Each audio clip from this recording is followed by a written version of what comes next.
الحمد لله نحمده ونستعينه ونستغفره ونعوذ بالله من شرور أنفسنا ومن سيئات أعمالنا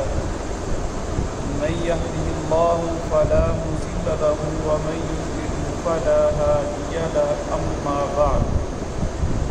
قال الله تبارك وتعالى في كلام المجيد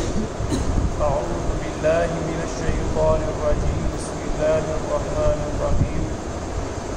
الذين آتيناهم الكتاب يعرفونه كما يعرفون أبناءهم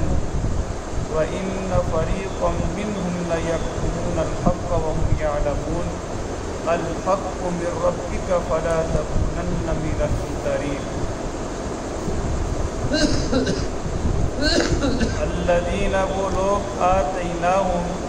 دی ہم نے جسے الکتاب کتاب یعرفونہ وہ پہچانتے ہیں اسے کما جیسا کہ یعرفونہ وہ پہچانتے ہیں ابناءہم اپنے بیٹوں کو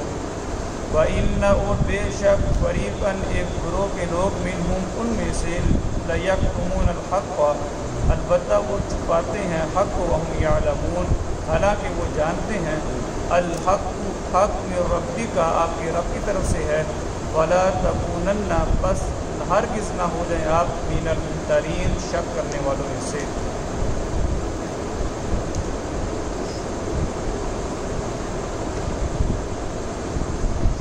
عزیز ساتھیو گزشتہ سبق کے اندر اللہ رب العالمین نے قبلے کے حوالے سے بیان کیا کہ قبلے کی تبدیلی کے بارے میں یہود اچھے طریقے سے جانتے ہیں کہ ان کی کتاب تورات کے اندر اور عیسائیوں کی کتاب انجیل کے اندر اس کا حکم موجود تھا اس کے بارے میں یہ لکھا ہوا تھا کہ آخری نبی کا جو قبلہ ہوگا وہ بیت اللہ ہوگا اسی کے بارے میں اللہ رب العالمین نے بات کرتے ہوئے آگے ارشاد فرمایا کہ اگر آپ اہل کتاب کے پاس دنیا بھر کی تمام دلیلیں بھی لے آئیں تب بھی وہ آپ کے قبلے کی اتباع نہیں کریں گے وجہ یہ ہے کہ وہ آپ کی بات اس لیے نہیں مانتے کہ ان کے پاس علم نہیں ہے بلکہ ان کے اس حکم کو نہ ماننے کی وجہ ان کا حسد بغض اور عناد ہے اور جب انسان حق بات کو قبول نہیں کرتا اللہ رب العالمین نے اس کو تکبر قرار دیا ہے اور جب انسان جان بوجھ کر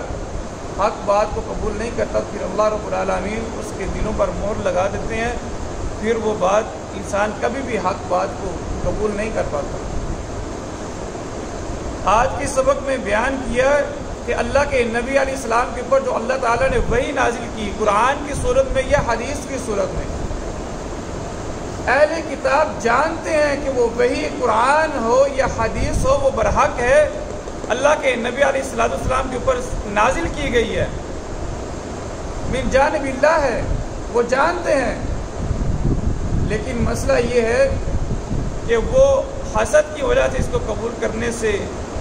کتراتے ہیں اللہ رب العالمین نے یہاں پر جو ایک لفظ استعمال کیا ہے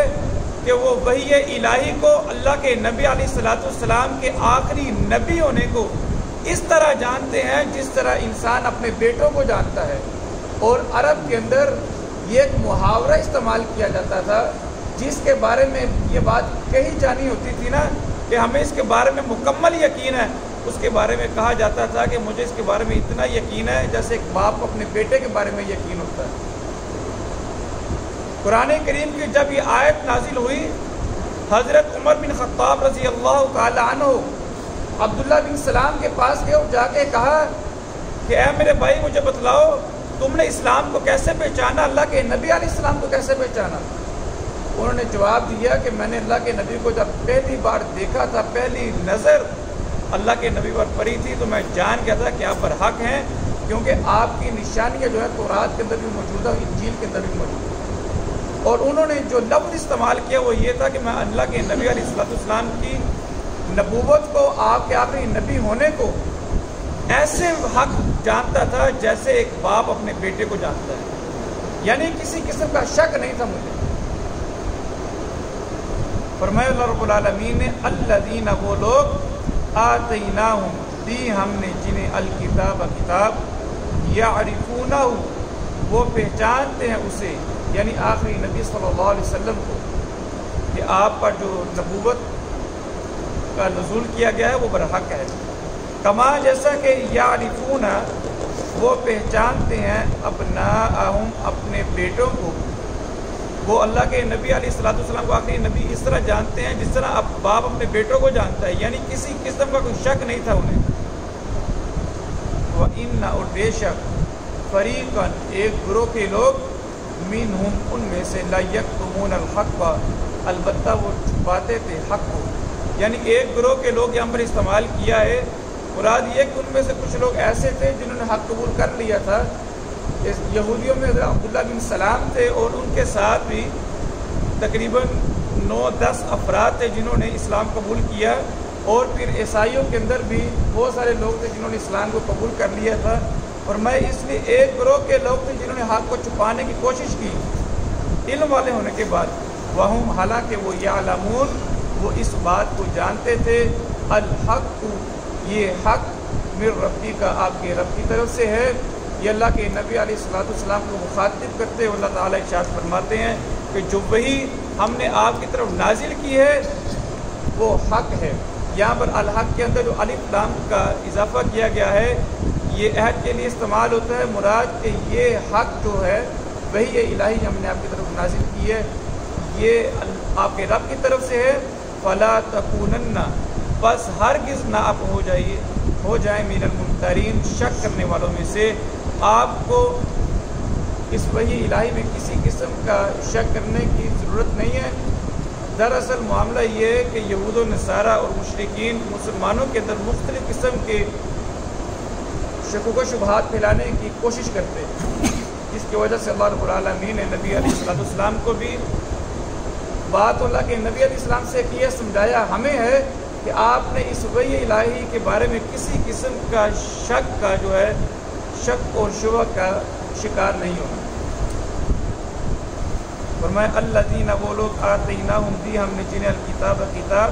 یعرفونہ وہ پہچانتے ہیں اسے کما جیسا کہ یعرفونہ وہ پہچانتے ہیں ابناءہم اپنے بیٹوں کو وَإِنَّ اور بے شک فریقاً ایک گروہ کے لوگ منہم ان میں سے لیکتمون الحق البتہ وہ چھپاتے ہیں حق کو وہم یعلمون حالانکہ وہ جانتے ہیں الحق من ربک یہ حق آپ کے رب کی طرف سے ہے فلا تکونن بس ہرگز نہ آپ ہو جائیں من الممترین شک کرنے والوں میں سے ریوائز کر لیجئے الذین وہ لوگ آتیناہم دی ہم نے جنہیں الکتاب کتاب یعرفونہ وہ پہچانتے ہیں اسے کما جیسا کہ یعرفونہ وہ پہچانتے ہیں ابناءہم اپنے بیٹوں کو وَإِنَّ اور بے شک فریقاً ایک گروہ کے لوگ منہم ان میں سے لیکتمون الحق البتہ وہ چھپاتے ہیں حق کو وہم حالانکہ وہ یعلمون وہ جانتے ہیں الحق یہ حق من ربک آپ کے رب کی طرف سے ہے فلا تکونن بس ہرگز نہ ہو جائیں آپ من الممترین شک کرنے والوں میں سے الذین وہ لوگ آتیناہم